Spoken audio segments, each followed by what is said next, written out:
Today, it is Valentine's Day. Somebody brought me a balloon, kind of cute. Okay, you have to see my shoes. I'm gonna actually take one of these off. Okay, this is kind of cute. Okay, look at that. They have hearts on them. Yep. This is how short I am in real life, okay? In my pretend life, I'm this tall. How's that? Yeah, it is kind of funny. Okay, now think about this. Bible study comes once every 7 years on a Wednesday. I wear these what did I just say? Bible study. Valentine's comes. You're probably like, what is she talking about? Valentine's Day is on one Wednesday every 7 years. Is that correct? So I can only wear these shoes once every 7 years. So for the next 6 years, they're 8.5s. Anyone wants to borrow them for a night out on the town tonight? Come, you can take them. I'm telling you, they're really super cute. Peter, who was in his early 20s, was buying a really expensive bracelet for his girlfriend, and the jeweler said, well, would you like your girlfriend's name engraved on it? And he said, you know what? No, I'd rather you just put to my one and only love. And the jeweler said, that's so awesome. That's so sentimental. And he said, no, not really. It's just practical. If she breaks up with me, I can give it to someone else. Oh, welcome to Valentine's Day. I'm so romantic. So Rob and I, I didn't think about it. So this morning I walked in, he was back talking to some people, and I was doing a mic check, and I was like, hey, Rob, happy Valentine's Day, love you, babe. That was the extent of our Valentine's Day. So there you go. Here's Valentine's Day for me. Here's our first screen. I'm going to spend Valentine's Day with my one true love. Next one, food. Okay, I officially this morning could not get into my pants. First time that's ever happened. So that's why. Because I think Valentine's Day is every day, and food is my love, apparently. So I have to get a grip, but I'm kind of mad because I haven't had a Dr. Pepper in 5 days. And I'm so proud of myself, and I thought, oh, things should start fitting, and they're not. So today, I'm going to Mexican food, and I'm going to eat guacamole, and I'm going to have the biggest Dr. Pepper you can even imagine. So there you go. I don't care anymore. All done. That's how I feel. Here's what's so cute, Einstein bagels. So I always get there about 10 after 6 to pick up the bagels in the morning to bring them here. I'm usually the first one there. I get there, there's this long line. I'm like, what is going on here? So I pull up and I go, why is everyone here? This is why. Heart bagels. Yeah, and they're chocolate chip. So I already ate my one chocolate chip bagel this morning, but they're easy to find too because they're only chocolate chip. They said that they do that with chocolate chip and cranberry or something. All right, let's talk about Jesus because apparently that's why you're here. All right, let's pick up our story. What are we doing? Wilderness deception, life of Moses. We are at a place now where Moses is finally leading 2 million people out of Egypt. For Moses, he's thinking that this is going to be a really short 2-week trip. It's about 150 miles, so it should be really, really simple to get the people from there to Israel. In their minds, they're thinking, oh my gosh, this is so awesome. Like we're going to be in our new homeland and we're going to be able to build houses and raise families and go to church and do everything that we need to do and go to the synagogue is probably what they did back then. And in their minds, they're thinking we are finally free. And it's not going to take us very long and we got a brand new life going on. For them, they're thinking they've been in slavery for 430 years and now it's going to finally be over. I was thinking about this and I thought some of you probably get that. You're at that point in your life right now where something happened and the divorce is finally final. And you've been messing around with this divorce for years and you just finally feel like you're getting to the other end of it and life is going to start again. And so you understand how the Israelites feel. For some of you, you've gone through that trial, that court, whatever that was that you've had to go through. And it's been hanging over you for years and now it's finally over and you get to move on with your life. Some of you, it's the sickness. Your sickness is in remission, and now you're like, yes, I can finally go on that cruise or finally start living life. For Dusty, it would be his biology class. He's like, I just can't wait till it gets over. When it is, he's going to feel this freedom. And that's exactly what the Israelites felt. And they felt like from here on out, it's going to be just completely smooth sailing. We're going to get into Israel, and life is going to be grand. But the lesson we're going to learn today isn't really that fun. Here's our next screen here. Life doesn't always go as planned. The Israelites' 2-week journey took 40 years. And that is not remotely how they expected that to go. Some of you are there, your journey is not going quite as you expected. You planned for this, it didn't happen. You hoped for that, you assumed it would go this way, and suddenly it's just not going the way you thought it was. And God has taken a detour and put you on the long way around instead of the short way. I learned that this summer with my dad when he got so sick in the hospital. Like, summers are kind of a big deal for us because it's the one time we can just go, after doing this all year long, we plan, we're going to Flagstaff, we're going to California, we have everything planned out. But then when my dad got sick, everything changed. And we didn't have that ability. I mean, literally everything was day by day. So one time Rob and I packed to go to Flagstaff, and we packed and we said, let's run by and see Dad. And he was having a really bad day. And we just looked at each other and said, we can't go. And it made me realize that all my life I've always planned, and now I realized I can't do that. It's going to be a day-by-day thing. Here's what I learned. When life doesn't go as planned, here's our next screen. Go with the flow and don't fight it. If you were trying to fight that water coming down that mountain, you would be miserable trying to fight upstream. But that's what most of us do. We hate where we're at, and so we're constantly fighting and mad at God, and why are you doing this, and why can't this get better, and you're so frustrated. There's a place called Fairweather Mountain. It's in Alaska. It's 15,000 feet above sea level. It's got these massive granite walls and glaciers, and it's this big, beautiful view. The problem is that you can only see this 20 days out of the year because of the fog.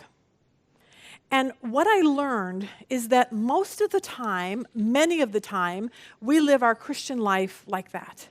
20 days a year are pretty clear, like, God, I'm pretty sure this is where you want us, and the other 340 whatever is lived in a fog. I kind of think that depicts more what the Christian life is. And if you were taught that you become a Christian and everything just goes great, I want you to know that everything does go great because you know God is in control, but it doesn't always happen the way that you think. We're filled with problems. We're filled with confusion. We're filled with things that we just don't understand what God is doing. A lot of our Christian life is lived like that, not knowing where God is leading us. We pray, God, where do you want me? And then he's silent, and that frustrates us. We want to see things ahead, and we can't. And then some of you get a bad doctor's report, and some of you get a husband that says he doesn't love you, and then you've dated the 15th guy, and he doesn't call you back. And you're just going, serious, God? I'm so confused on why I'm going this long way around. It makes no sense to me. But remember, Moses is like our mentor. It's like that's why we study the people in the Bible, because they're the ones who are mentoring us. They're the ones who are teaching us what we need to know about life and about God. So let's begin with this verse, Exodus, I think it's 13, verse 17. When Pharaoh let the people go, God did not lead them on the road through the Philistine country, though that was shorter. Now look at this map up here and you'll see. If you see the very far left from your side, the land of Goshen, if you see right up there by the Mediterranean Sea, all they had to do was walk along the sea and they're there. Like, it is so short, it's ridiculous.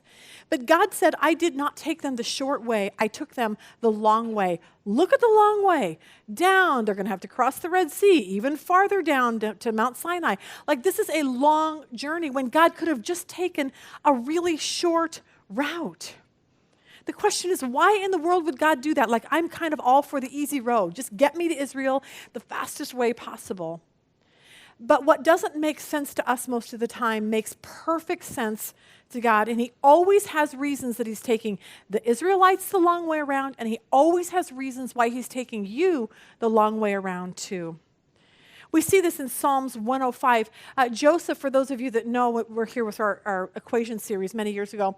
Joseph is the one who, he had 10 older brothers, and he went to him one day and said, God told me that I'm going to rule over you. And the brothers hated him, and they ended up selling him into Egyptian slave traders. Joseph ended up in Egypt, ended up falsely accused and in prison.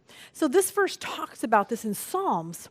It says this, God sent a man before them, Joseph, who was sold as a slave. His feet they hurt with shackles. He was put in chains of iron until the time that his word, the prophecy regarding his brothers, that he would, be over his brothers, came true. The word of the Lord, here it is, tested and refined him.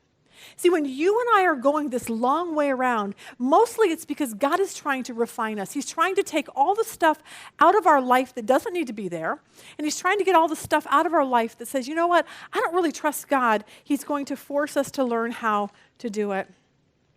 Whenever you wonder what's going on in your life, here's your next screen I want you, and you should put this up somewhere on your refrigerator. God knows exactly where we are and why we are there. I never want you to forget that. Some people are like, God, where are you? Do you not see this? He really honestly does. He knows exactly where you're at, and He knows why you are at that place in your life. I think when we know that, the wilderness tends to become more bearable to us. Now, this is what I want us to learn, that life is not random. Some of you are single, and you're wondering this. Here's our next screen. Why am I not finding somebody faster? Here's why. God has reasons why it's taking so long to find that right guy. I just look at that picture. A, he needs to get a job. B, he needs to buy a car and not ride a bike.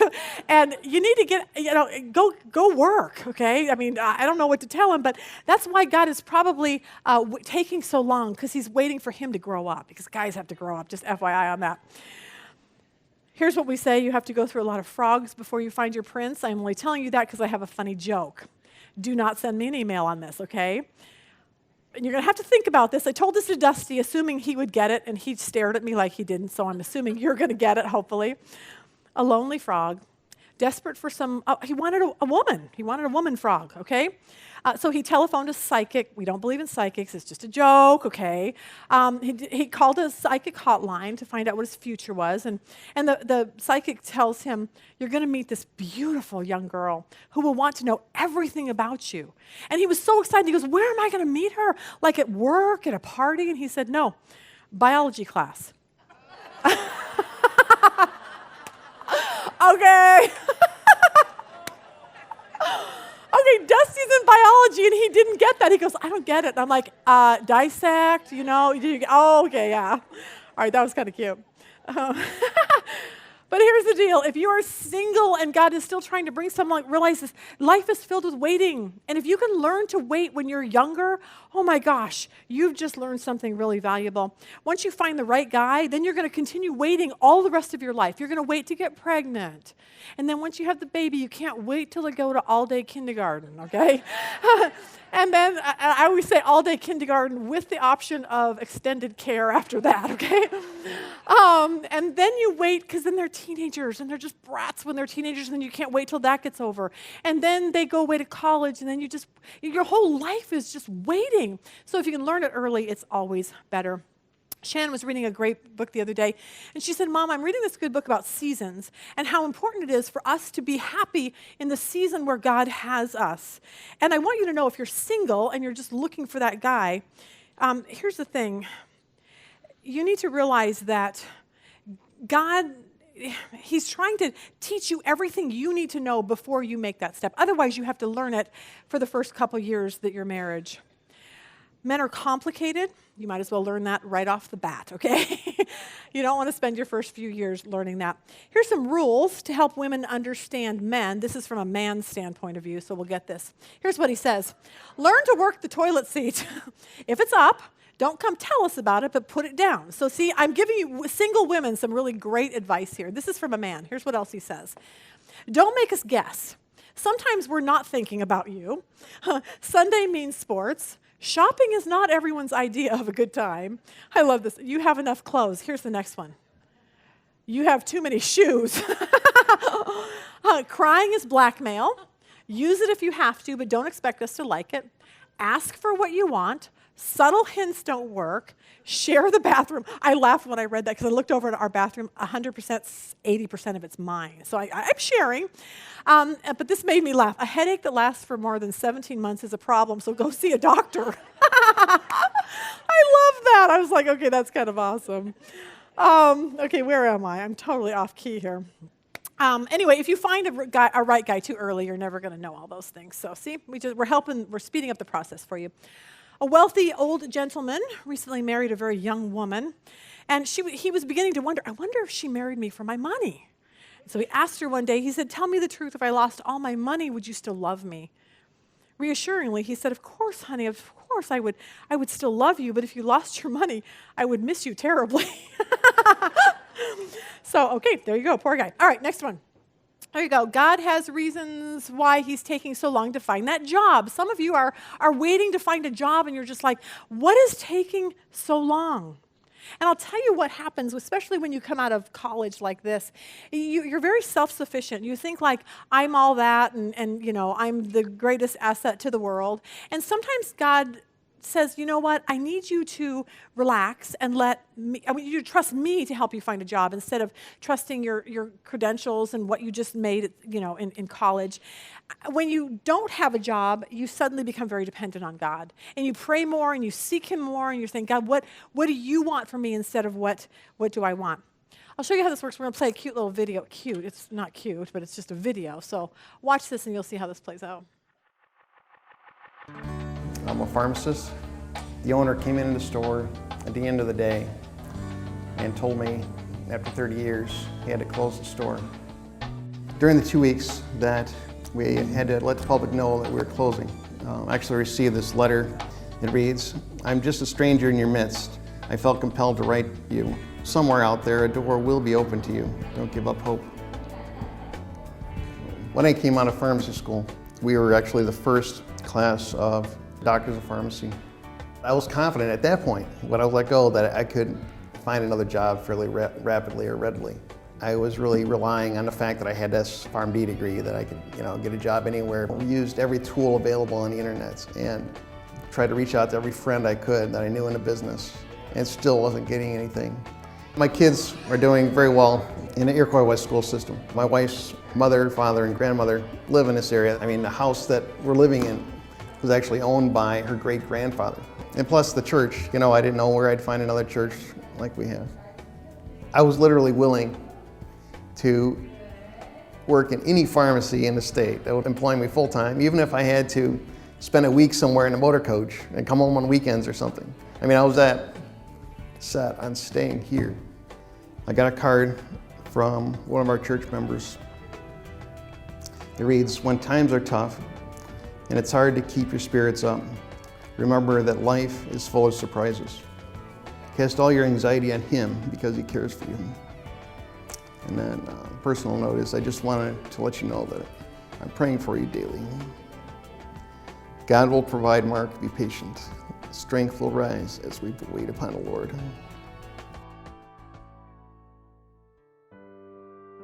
A friend invited me to a Bible study about how faith can transform the workplace.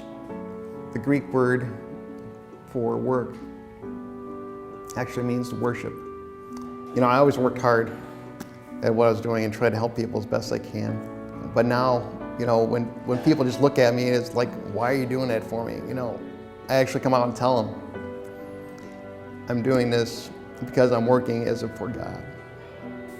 I actually got a call. Unfortunately, it was only part-time, and it was 2 hours from my home. And I was sitting in a parking lot in Peoria, waiting for my 2 p.m. to 10 p.m. shift to start. I'm talking to my wife, and she actually starts reading this devotional. It's from Proverbs 16:9. It reads, in his heart, a man plans his course, but the Lord determines his steps. At this time, you know, Lynn was, you know, getting a little emotional on the phone. Lord Jesus, thank you for your word and the promises that bring us peace. In our hearts, we plan our course, but you will direct our paths for your glory.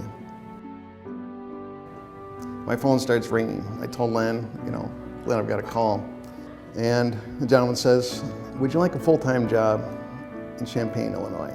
And I just said, praise God. Yes, I do. It's just amazing. His timing is perfect. I had to rely on God and not the industry or my credentials.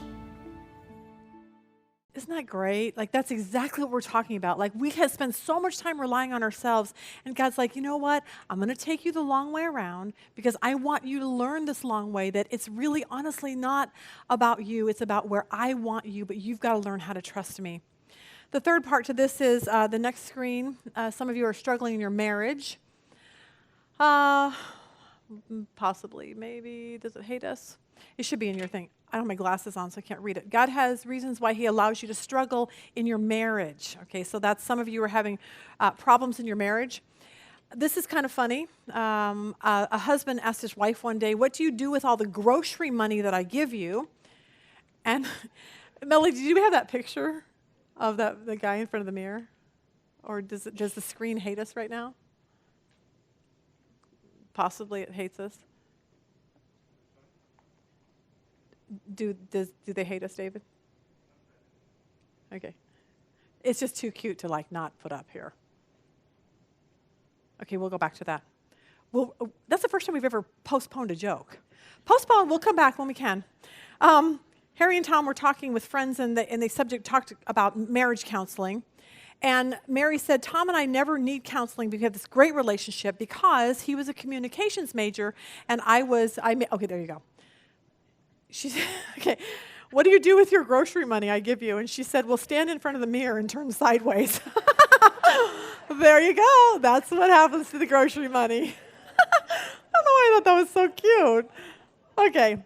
The marriage counselor, they have a great relationship. He was a communication major. She majored in drama. So she said this. She said, it works out really well. He communicates very well, and I just act like I'm listening. So there you go. That's what you do with your husband, I guess.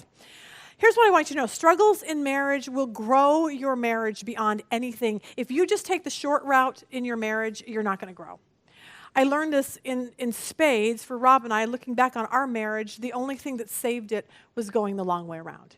It was really hard. We had 5 kids at the time. Rob worked for his family business. We had a large home. He was making a lot of money. We were driving really nice cars, and everything was great except our marriage. We just weren't that happy with each other at all. He would go to work. He did his own thing. I would raise the kids. That would be the way it was. And then one day he called me and he said, I just quit my job. And I was like, whoa, whoa, whoa. You can't quit your job. I like this lifestyle, okay? And we have bills to pay, and you can't do that. And he's like, yep, I just walked out on my family business. And we ended up on this long road that literally saved our marriage. And it wasn't because it was a short road, it was because it took a long time to go through. And suddenly, where we had no relationship, now we had a relationship because we learned we had each other. But it took a lot. We lost our house, we lost our cars, we lost everything. We had to go get a house. My parents had to help us. It was a really, really tough time in our life, especially for my husband, who has always been taking care of us. So it was a very, very hard, difficult time. But here's what I want you to know. Our growth in our marriage did not happen in the promised land. It happened in the wilderness. It happened in the bad long way around. So those of you that are going through that, if you do it right, if you learn how to love your husband and do things biblically, then God can make that long road, and when you get out the other end of it, it will be so much better. Here's the next one. God has reasons why we aren't getting healthier sooner. Some of you are very unhealthy. I want you to know when my brother was sick, we didn't think he would make it, but I told you this, when he ended up on the other side of it, and he did make it, I asked him what it was that he learned, and he said, I realized that I got a second chance. And I realized that maybe God wants me to do something more for him, and I need to find out what that is. To where before it wasn't a thought, now it's a real thought, like, all right, God, I could die. And if I die, did I do everything I could for you while I was living? And that's a really important thing. Sometimes the sickness lasts longer to figure out what exactly is going on. Maybe for some of you, it's just to teach you compassion. I had pneumonia once, ended up in the hospital.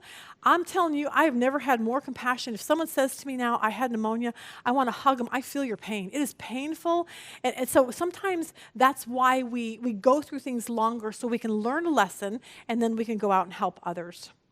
Here's our next screen. God had reasons for taking the Israelites the long way. It really didn't make a whole lot of sense to them at the time, but here's what God is trying to teach you and me and the Israelites in the times that he takes us the long way around. 2 Corinthians 4:18 says this, so we fix our eyes not on what is seen, but on what is unseen. For what is seen is temporary, but what is unseen is eternal. When you and I go the short way, it's something like temporary. It's what we can figure out on our own. But when God takes us the long way, we have to stop and we learn valuable spiritual lessons about us and about God, and that's why the long way around is really, really a good place for us to be. Colossians 3 says this, "Since then you've been raised with Christ. Set your hearts on things above, where Christ is seated at the right hand of God. Set your minds on things above, not on earthly things." The short way around, we're thinking earthly. The long way around, we're starting to think life eternal. When a train goes through a tunnel, Corrie ten Boom says this, and it gets dark, you don't throw away the ticket and jump off. You sit still and trust the engineer. Some of you are being led this long way around, and you feel like your road is so dark right now. And I want you to do something. I want you to stop and say, God, I'm going to stop looking at what I see, and I'm going to start looking up. And I'm going to say, you know what? I'm going to start setting my mind on God and the things that He's doing and what He wants in my life instead of what I see right in front of me. Here are a few things we learned in the wilderness. Here's some questions to ask, because some of you are in the middle of your long way around. So ask yourself this question. Here's our first screen. Do you rely on yourself or do you rely on God? And honestly, you are not going to know that unless you are put in a situation the long way around to say, wait a minute, I really am relying on myself. The Israelites had to learn to trust God, to know God for who He was, and they never would have learned it if they had gone 150 miles across by the Mediterranean. They would never have learned all these great things they could learn about God, that He would provide for them, that He would give them shoes, that He would make sure they had clothes and food and all of those things. Like, they would never know that about God. They would never know how awesome that He is. There's a story told of a poor widow with 5 kids, and every day she would go out on her front porch and she would pray loudly, Lord, I have no food for my children in my cabinets. Please provide our daily needs. Her next door neighbor was an atheist. He was so tired of hearing her pray to this God that he didn't believe in. So one day he thought he would do something, and he bought bags of groceries for her and put it by her front doorstep. And then he hid behind the bushes. When she came out, she was so excited to see this, and she just jumped up and she's like praying, God, thank you for supplying our needs and for answering my prayer. The atheist stepped out and said, ma'am, God has not supplied your needs today. I did. How foolish of you to trust in a non-existent God and give Him credit where credit doesn't need to go to. Without taking a breath, she burst into prayer, and she said, dear God, you're so wonderful.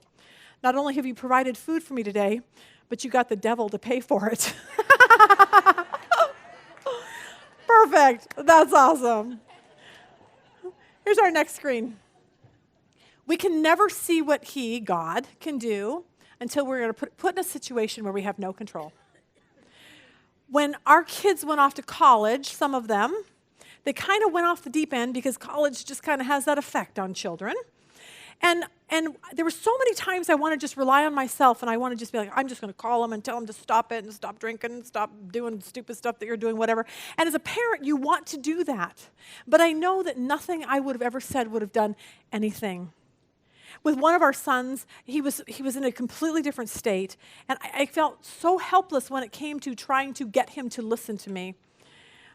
But the long way around this situation got me to a point where I said, God, I can't change his heart. I can't change him. I can't make him come back. I can't rely on myself. I can only rely on you. And see, some of you need to hear that. You're spending so much time worrying about things that you have absolutely no control over. And today's the day where you say, all done. I'm all done. I'm not going to worry about that. I'm going to focus upward instead of on that problem, to the place where God is the only one that can change it. What are you worrying about? What is it in your life that you're so anxious about? What is it that you are trying to manage yourself? When my brother was in the hospital, when he had MRSA, in the mornings they would have the doctors, they'd bring the x-ray machine, and the whole team would come outside of his door, and we would go out to see what they had to say. And they had the x-ray of his chest, and there was all these black spots all over it. And we said, what is that? MRSA. And it was then that we realized there was not one thing we could do to get my brother better. Nothing.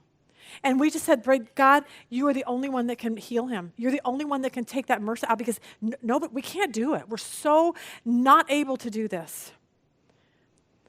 Here's what we have to do when we have to go the long way around. Some of you are there. Here's our next screen. Your choice is this: to live in the natural Try to manage things yourself, which I'm going to tell you is not a good way. Or here's the next one. To live in the spiritual and trust God with what we have no control over. Here's what I'll tell you is that when you live in the spiritual, you will have peace. Here's what peace, look at this next screen. Peace is not the absence of conflict. It's the absence of inner conflict. Peace doesn't mean that everything in your life is going to go great and your husband's going to be nice all the time and your kids are going to be perfect all the time. That's not real life. But when you give everything over to God, guess what happens? You have this peace. You have this sense of inner the peace in what is it? Absence of inner conflict. That's what it is. That's what peace is. You still have bad things that happen, but you're not in turmoil inside of you. Here's the next one. Do you trust God when a door is shut? The long way around teaches us that God is the greatest one that shuts and opens doors, and that's hard to take when he shuts them. It doesn't mean he hates you. It just means he sees something that you absolutely do not see. When Rob was doing this big business deal, I was this was my frustration for the last year. We would be thinking we're going down this road, and we'd be like, yay! And we'd get to the door, and God would slam it in our face. And I'd be like, what just happened? And then we'd go, oh, maybe we're supposed to go this way. And then we get slammed right in our face. And I'd be so frustrated with God. I'm like, what is the problem here?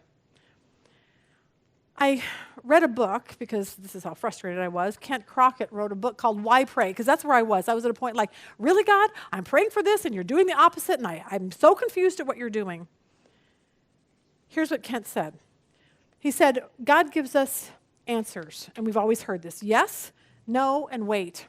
Here's a fourth answer that kind of changed my life. What's the next screen up there? You have no idea what you're asking for. Isn't that awesome? Yes, no, wait, and trust me, you have no idea what you're asking for. See, when a door closes, God is protecting us from something that we don't see, but he can see in the future. You say, but God, I really, really want to marry that guy.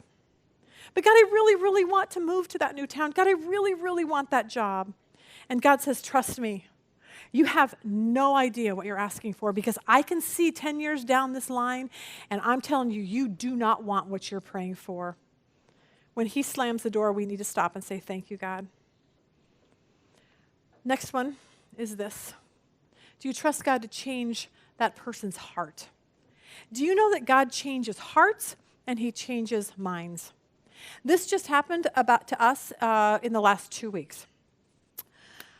Jesse is one of our sons who went to Wheaton College. He loved the experience in Illinois. It's cold back there. He loved it. He played football. It was just one of those great things. Dusty, our youngest, Jesse keeps telling Dusty, you should go to Wheaton. And we keep saying, absolutely not. You're not going to Wheaton. Like, that's the, A, it's in Chicago. B, you're here, you're planted here. You have a plan. We're going, he's going to go try to be an orthodontist, and we've got Midwestern, and everything's planned. But Dusty kept talking about it. And I told Rob one day, I said, he keeps talking about going to Wheaton. And I said, I told him, heck no. I probably used a worse word than heck. I was like, no, we're not going to Wheaton. But I told Rob on the other side of that, I said, what do you think about this? And I thought because he loved Wheaton, he would say he wants him to go. And he said the same thing I did. He said, no way. He's not going to Wheaton. Like, that's just, no, not happening. So that was clear, fine. About 3 days ago, Dusty walked in and he said, Mom, the football coach from Wheaton called me. And he said, he told me, we're really interested in you coming to play football. Now, I hate football, okay? I just want you to know that. The last day Jesse played, the last game was the happiest day of my life. It terrifies me. I'm like, you're going to get hurt. I'm going to have to take care of you the rest. I don't have time for that, okay? So here's the deal. It's all about me, apparently, okay? Which I get that, okay? So I'm just like, I just can't do that. I can't. All done. So when Dusty now says, I want to play football, I'm like, So anyway, the great part, Rob was out of town when he told me this, but here's what Dusty said to me. He said, Mom, here's what I do know about God. If God wants me to go to Wheaton, he's going to change your heart, and he's going to change Dad's heart. And I hate that when kids say things like that, okay? When your kid says that, you know you're going to have to watch out, okay? So I was so anyway, Rob was out of town, so I couldn't even talk to him about it, so I went to bed that night. I'm just like, God, you know how much I don't want him to go. I hate this, blah, blah, blah. In the morning, I woke up, and I'm like, wow, the perfect school for Dusty would be Wheaton. Okay? And I'm like, what just happened to me? And so I'm like, well, I got to talk to Rob, so hopefully he'll come in on the other side of that. So I called him. He was out of town. I'm like, you're not going to believe this. The coach at Wheaton called, and he wants Dusty to come for a whatever and see if he likes the school, and they want to play football. And I'm just waiting for him to say, absolutely not, like we've already said, absolutely not. And he goes, you know what? I think it's a great experience for him. I think he should go. Okay. That means everything that I thought was going to happen wasn't. But God changed my mind and Rob's mind in one night. And see, that's the God that you and I believe in, that can change our child, that can change. I'm so stressed over my Mormon cousins right now. I can't even tell you. Like, my heart hurts every single morning I wake up. I say, God, I can't get through to them. You have got to get through to them for me. I can't do it. And there's this sense of, I can't say anything to change their mind, but God, I know you're a big God, and I know you can change their heart. Sometimes you have to be going the long way around, put in a situation where you have no control before you realize that God can change your heart. Your husband may have just walked out the door on you and saying, I don't love you anymore. And that's really hurtful, and that's really, really hard. But maybe God on the other end of that is going to show you that he's big enough to change your husband's heart and give him love, and your marriage will be better than it ever was before.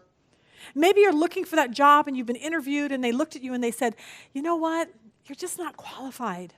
And you walk out discouraged, and you're like, what's going to happen? And then the next day they call out of the blue and said, 4 of us got together, and your name came up, and we changed our mind. It doesn't matter. We want you.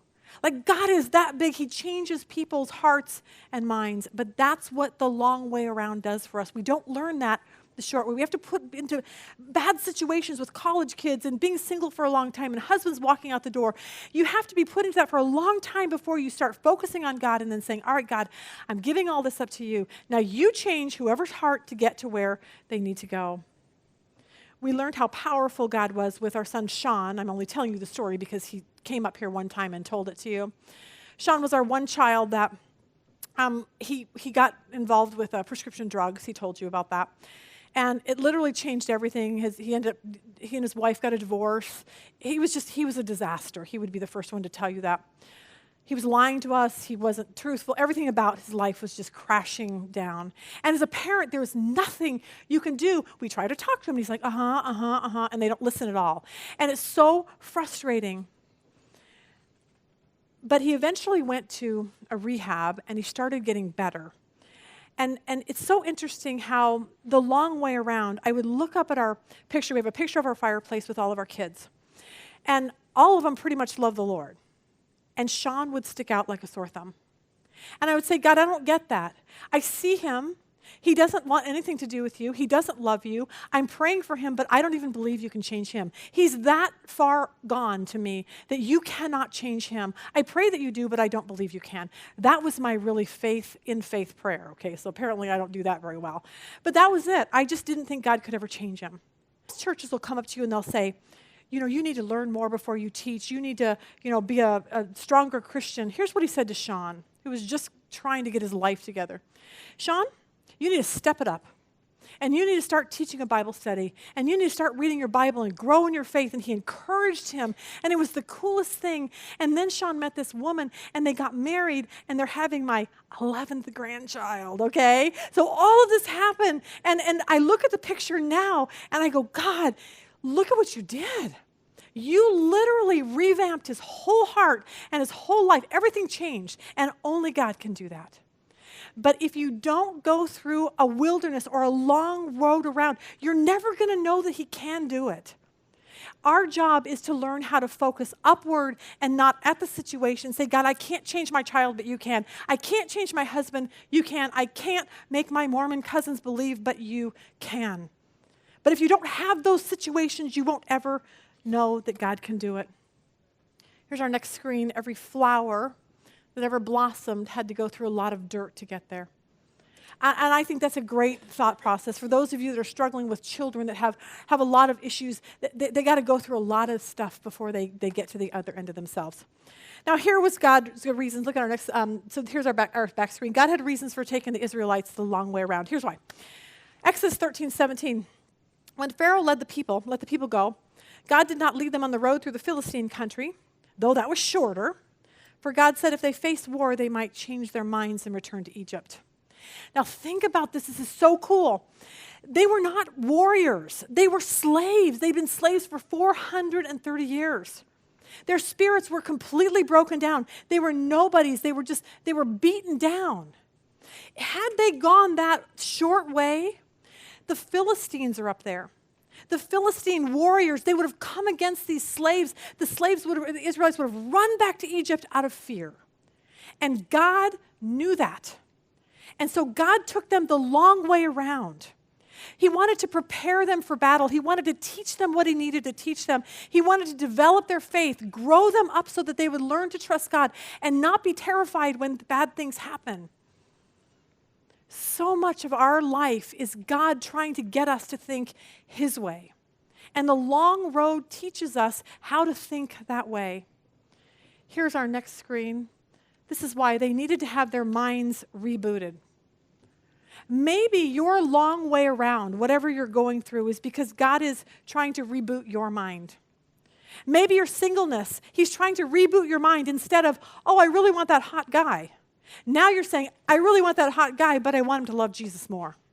That takes going the long way around to find that out. For some of you, it's maybe the job. You're saying, but I really want this job. And maybe God's taking you to not get a job until you get to the point where you say, I want a job, but more than that, I want it to be my ministry where I can tell people about Jesus at my job. Some of you, all you want to do is get pregnant. I just want to get pregnant and have babies. Maybe the long way around why you're not getting pregnant is because that child might be an idol. Maybe you haven't determined yet that the most important thing you can teach that child is to know Jesus. Not what sports he's in, what dance club they're in, all that, but to know Jesus. That's the most important thing. And maybe it's taking the long way around to get that. Long way around always is going to teach us how God feels about us. Look at Psalms 18. God says this, he delivered me from my strong enemy, from those who hated and abhorred me, for those who were too strong for me. They confronted and came upon me in the day of my calamity. Here's what he's saying. My life just kind of sucks right now. I have a strong enemy. I have people who hate me. I have things that weren't going good in my life. But look at what it says. But the Lord was my stay and support. You will never know this God if you aren't put in bad situations. Look what it says. He brought me forth into a large place. He was delivering me because he was pleased with me and delighted in me. If you have given your life to Jesus, I want you to know that God delights in you and is pleased with you. God had to change the Israelites' perspective on themselves to realize they were not slaves. They were chosen children of God that were going to go out and be a light. See how you live. God thinks so greatly of you. But some of you are like the Israelites. You've been enslaved to whatever, a bad marriage, to depression, to whatever it is that you've been, addiction, whatever. And God's pulling you out. And he's saying, I want you to know how I feel about you. Look at our next slide. In the wilderness, the long way around, you will learn so much about how he feels about you. That's really important. Shortcuts don't really work. What if you got pregnant and you had a baby in a week? 7 days. Wouldn't that be awesome?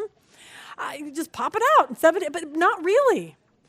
But pregnancy is 9 months because there's a lot to do in those 9 months. There's a lot to learn. You read all the parenting books and you have to go get the baby's room done and you and your husband have to work out all the details about whatever with having a new child in the house. Long roads prepare us for what we need to know. What if a turkey took 10 minutes to cook? Think on Thanksgiving. You would never smell it all day. You would never be excited, like for the end of it, like, yes, I can't wait to eat that turkey, because you've smelled it all day long. If a short route, you wouldn't ever do that. See, long routes are good. What if your children grew up in 1 year? Some of you are like, that would be awesome. Literally, they're born and then they graduate from college, or they leave home at 1, okay? Think of all the things you'd miss in their life if that really happened. But life doesn't work for that reason, because growing up is part of what God has for us. And the growing up long way around teaches us who God is and who he wants us to be. Here's our last one. Have you surrendered? He uses these long ways around to find out, have I really surrendered everything to God? Here's the next screen. Surrender is the act of giving up or yielding oneself or the possession of something to the power of another. What do you possess? Is it your job? Is it your husband? Is it your children? Is it your what do you possess that you have not surrendered to God? Billy Graham tells a story of a little boy, and he got his hand stuck in a vase. Okay? And he couldn't get it out. And it was a very expensive vase, and they were gonna shatter it to get it up, but they didn't want to do that. So the father kept saying, pull your hand out. He couldn't get it out. And finally he said, take your fingers and release them, and then pull your hand out. And he said, Daddy, I can't. He said, because I have my money in my hand. He could not get his hand out of the jar because he was hanging on so tightly to his money. And that's a lesson for all of us. Surrender says, God, whatever you want. If that is not the right guy, here you go, I'm giving him back to you. If that's not the right job, I'm giving it back to you. God, whatever you want from me, that is what surrender means. Some of you need to drop your quarter out of your hand. You're holding it so tightly. You're holding your fear so tightly. You're holding your husband so tightly. You're holding your child, your bitterness, your jealousy, whatever it is, you're holding so tightly. And God's saying, I'm going to take you the long way around until you learn to open your hand and release it and give it to me.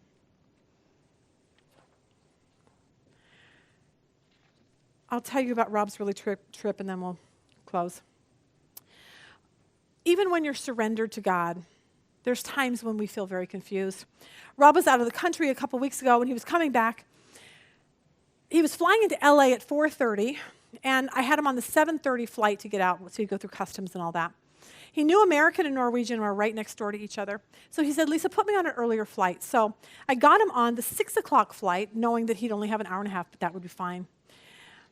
I called and I changed his reservation to the earlier one, and she said, don't worry, 7:30 is wide open. If something happens and he can't make it, then we'll just go ahead and put him on that. So his flight gets in at 10 to 6. And I'm like, ugh. So I called American and I said, hey, I need to change his flight. Oh, I'm sorry, we're sold out. How are you sold out? You just told me like you had plenty of room. Okay, now it's sold out.